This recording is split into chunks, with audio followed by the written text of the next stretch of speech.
আসসালামু আলাইকুম, সবাইকে আমার মুরগি ব্লগে স্বাগত।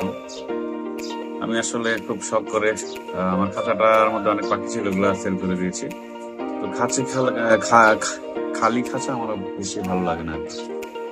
তো ভাবলাম যে দেশি মুরগির ডিম তো খেতে পারি না, বাজারে যেগুলা বিক্রি করে এগুলো সব হচ্ছে এই মুরগির ডিম, দেশি বলে বিক্রি করে, যদিও এগুলোর টেস্ট অনেক ভালো।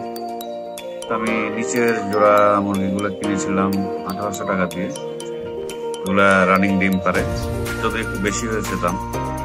তারপর উপরের গুলা কিনেছিলাম হচ্ছে আপনার 1200 টাকা দিয়ে, কিন্তু এগুলো এখনো ডিম দেয় না।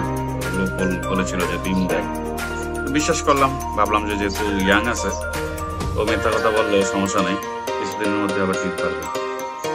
তো সে আশায় আছে আর কি। প্রতিদিন একবারে যে 2টা ডিম পাচ্ছি এখন, ওগুলো হয়তো শুরু করলে 4টা করে ডিম দিবে। তো 4টা করে ডিম দিলে আশা করি বাইরের ডিম কেনাটা খুব কমে যাবে। সবাই দোয়া করবেন মুরগিগুলোর জন্য, এগুলো যাতে সুস্থ থাকে এবং আমার যে আশায় কিনেছি সে আশা পূরণ। ধন্যবাদ সবাইকে।